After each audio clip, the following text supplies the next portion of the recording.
করেন, বক্তব্য রাখেন, তারা কারাগারে। আর ব্যাংক ডাকাত যারা যারা টাকা লুট করছে, যারা দেশব্যাপী নারী নির্যাতন, শিশু নির্যাতন, যারা অন্যের জমি বাড়িঘর দখল করছে, যারা নদী নালা দখল করছে, যারা ভোট ডাকাতি করছে, তারা আজকে দোর্দণ্ড প্রতাপে সারা বাংলাদেশ দাপিয়ে বেড়াচ্ছে। তারা কারা? তারা সবাই ক্ষমতাসীন দলের লোকজন। এটা প্রমাণিত, এটা প্রমাণিত। দুইজন শ্রমজীবী মানুষকে হত্যা করা হলো ফরিদপুরে। হত্যা করার পর এই সরকারি বাধ্য হয়েছে গ্রেপ্তার করতে। কাকে? এক চেয়ারম্যান, আওয়ামী লীগের লোক। প্রত্যেকটি জায়গায় সমস্ত দুর্বৃত্তপনা, সমস্ত সন্ত্রাস, সমস্ত রক্তপাত করছে এই সরকারের লোকজন। কারণ এদেরকে দিয়েই তো অন্যায় করানো হয়েছে, এদেরকে দিয়েই তো বিএনপির এবং গণতন্ত্রকামী মানুষের মিছিলের উপর আক্রমণ চালানো হয়েছে, এদেরকে দিয়েই এরাই গ্রামে গঞ্জে জনপদের পর জনপদে পুলিশকে বাড়ি চিনিয়ে দিয়েছে। এইটা বিএনপির লোকের বাড়ি, এটা যুব দলের বাড়ি, এটা ছাত্র দলের নেতার বাড়ি। এরা এখন আশকারা পেয়েছে বলে আমরা শেখ হাসিনার জন্য এত অবৈধ, এত অপকর্ম করলাম, আর আমরা অপকর্ম করলে শেখ হাসিনা আমাদেরকে ধরবে কেন? তাই তারা একটা অলিখিত ফ্রি লাইসেন্স পেয়ে গেছে মানুষ হত্যার, টাকা লুটের, টাকা পাচারের। একের পর এক তারা এই কর্মকাণ্ড করছে। বাংলাদেশ ব্যাংকে সাংবাদিকদের যাওয়া নিষেধ, একটা অলিখিত ঘোষণা দিয়ে নিষেধ করা হয়েছে। কেন?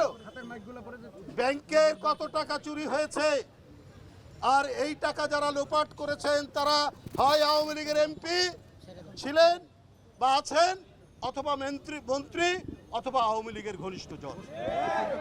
এই তথ্যগুলো যাতে সাংবাদিকরা না পায়, ব্যাংক লুটের এবং দুর্নীতির চিত্র যাতে সাংবাদিকরা না পায়, এই কারণেই এই নিষিদ্ধ করা হয়েছে সাংবাদিকদের বাংলাদেশ ব্যাংকে।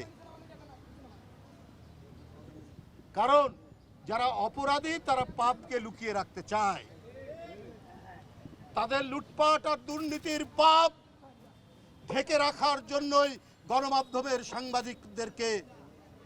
সাংবাদিকদের উপর নিষেধাজ্ঞা জারি করা হয়েছে বাংলাদেশ ব্যাংকে, তারা যেন ঢুকতে না পারে। আমি এর তীব্র নিন্দা জানাই। এই হরিলুটের সরকার, এই মহাদুর্নীতির সরকার, এই মহাচোরদের লালন পালনের সরকার, এরা আর ক্ষমতায় থাকলে মানুষের ঘর বাড়ি বসত ভিটা এরা সব বিক্রি করে দেবে। আপনাদেরকে একটি ঘটনার কথা বলি। এই দেশের রাজনৈতিক দলগুলোর মধ্যে ঐক্যমত হয়নি ইভিএম নিয়ে। ইভিএমে ইলেকট্রনিক ভোটিং মেশিন, এইটাতে ভোট দেওয়ার ব্যাপারে রাজনৈতিক দলগুলো একমত হয়নি। অধিকাংশ রাজনৈতিক দল বলেছে এটাতে কারচুপি হবে, অধিকাংশ, শুধু আওয়ামী লীগ ছাড়া এবং আওয়ামী লীগের দুই একটা বসংগত ছাড়া। তারা 2018 সালের আগে এই ইলেকট্রনিক ভোটিং মেশিন ইভিএমে ভোট দেওয়ার জন্য 3,825 কোটি টাকার 1.5 লক্ষ ইভিএম মেশিন কিনেছিল। তাদের গ্যারান্টি ছিল 9-10 বছর। সেই ইভিএম মেশিনগুলোও সব নষ্ট হয়ে গেছে। ভারতে 1996 সালে ইভিএম মেশিন ব্যবহার করে ভোট দেওয়ার, এটা সব রাজনৈতিক দল একমত হয়ে তারা সিদ্ধান্ত নিয়েছে। আর সেইখানে যে ইভিএম মেশিনের দাম তার চাইতে 11 গুণ 12 গুণ বেশি দিয়ে বাংলাদেশ ইভিএম মেশিন কিনেছে, অথচ সেগুলো নষ্ট। কারণ তারা যে ত্রুটিযুক্ত ইভিএম মেশিন নিয়ে তারা যে ভোট কারচুপি করবে, এখানে যদি ধরেন সবাই অংশগ্রহণ করত, কেউ যদি ধানের শীষের টিপ দিত, সেইটা যে চলে যেত নৌকায়, এই কারসাজি যে ছিল, এটা আবারও প্রমাণিত হলো।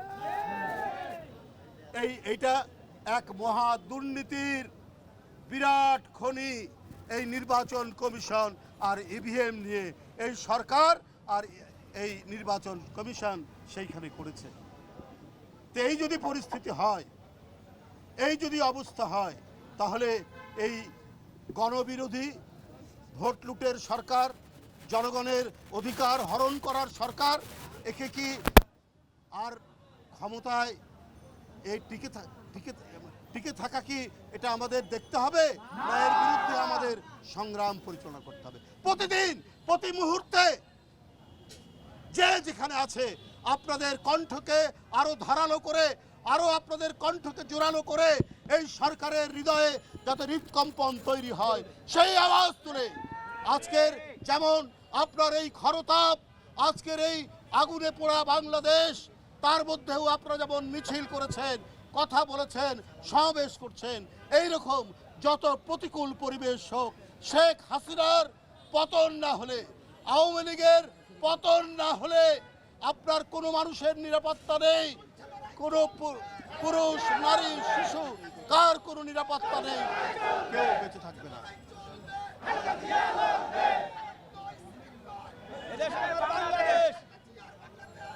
বন্ধুরা আমার, ওবায়দুল কাদের সাহেব আবার কালকে বলেছেন, আমি বক্তব্য রেখেছিলাম একটা বিষয়ে, যে তারা তো দেশের সার্বভৌমত্ব, স্বাধীনতা সব কিছু বন্ধক রেখেছেন পার্শ্ববর্তী একটি দেশে। তো বাংলাদেশ নিয়ে পাকিস্তান একটি প্রশংসাসূচক কথা বলেছেন, এই জন্য ওবায়দুল কাদের সাহেব খুবই আনন্দিত। ওবায়দুল কাদের সাহেব এত আনন্দিত যে আর চিন্তা করা যাবে না। এইটা আবার তিনি চিৎকার করে জোরালো ভাষায় তিনি বলছেন, ওই পাকিস্তানও তো আমাদের প্রশংসা করে। আপনারা পাকিস্তানের কথা শুনলে গোসল করেন কয়েকবার, আজকে শুধু ওরা বাংলাদেশের একটু সামান্য একটু প্রশংসা করেছে, সেইটা জোর গলায় বলছেন, আর বলেন বিএনপির সাথে নাকি পীড়িত। কিন্তু ওরা তো একটা জিনিস হচ্ছে কি, বিএনপি সত্যের পথে যা বলে স্পষ্টভাবে বলে, আর ওরা বলে তলে তলে, ওরা পীড়িত করে তলে তলে। কারণ এটা ওবায়দুল কাদেরেরই ভাষা, এটা আমাদের ভাষা না। ওরা ওবায়দুল কাদের সাহেব আওয়ামী লীগ তলে তলে পীড়িত সবার সাথে করে রাখেন, কারণ ওরা অবৈধ, ওরা সত্য কথা বলতে পারে না, ওদের কোনো আদর্শ নেই, ওদের আদর্শ হচ্ছে লুটপাট, ওদের আদর্শ হচ্ছে ব্যাগ লুট, ওদের আদর্শ হচ্ছে মানুষের অর্থ ভান্ডার লুট, জমি জায়গা দখল। যাদের আদর্শ নাই তারা যে কোনো কাজ করতে পারে, ওবায়দুল কাদের সাহেবরা সেই কাজই করছেন। আমি অবিলম্বে আমাদের নেতৃবৃন্দ, আন্দোলনের সংগ্রামের এক একজন সিপাহসালার, যারা দেশনেত্রী বেগম খালেদা জিয়া, যিনি আজও বন্দী রয়েছেন, গণতন্ত্রকে চিরস্থায়ীভাবে বাকশালে পরিণত করার জন্যই বেগম খালেদা জিয়াকে বন্দী করে রেখেছেন আপনার শেখ হাসিনা। আমরা সেই গণতন্ত্রের মা দেশনেত্রী বেগম খালেদা জিয়ার মুক্তি চাই।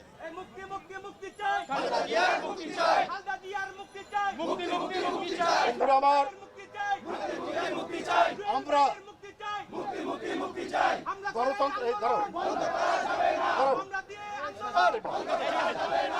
গণতন্ত্র প্রতিষ্ঠার জন্য, গণতন্ত্র প্রতিষ্ঠা করে আজকের যিনি আমাদের গণতান্ত্রিক আন্দোলনের অন্যতম প্রেরণা, যাকে নানা মামলা, নির্যাতন এবং সাজা দিয়ে, মিথ্যা মামলায় সাজা দিয়ে নানাভাবে নির্যাতন করছেন আমরা আমাদের দেশ নায়ক তারেক রহমানকে দেশে ফিরিয়ে নিয়ে আসবো।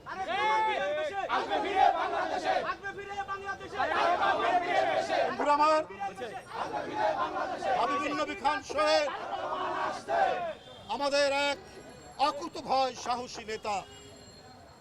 সমস্ত অত্যাচারকে বুকে ধারণ করে সে লড়াই করতে জানে। আব্দুল কাদের ভূঁইয়া জুয়েল আরেকজন সাহসী লড়াকু নেতা, তারা আজকে কারাগারে। হাবিবুর রশিদ হাবিব, সে আজকে কারাগারে। তারা প্রত্যেকেই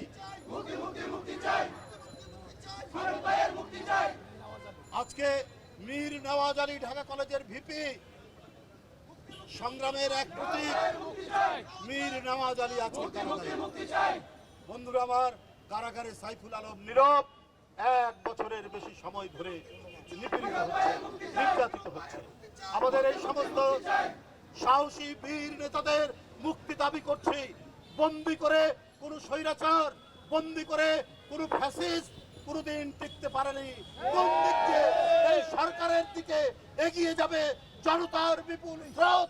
শেখ হাসিনা উনি ঘুমের মধ্যে আছেন, উনি টের পাচ্ছেন না জনতা কতটা ক্ষুব্ধ, জনতা কতটা প্রস্তুত আপনার দিকে ধেয়ে দিয়ে আপনার সিংহাসন ধুলায় লুটিয়ে দিতে।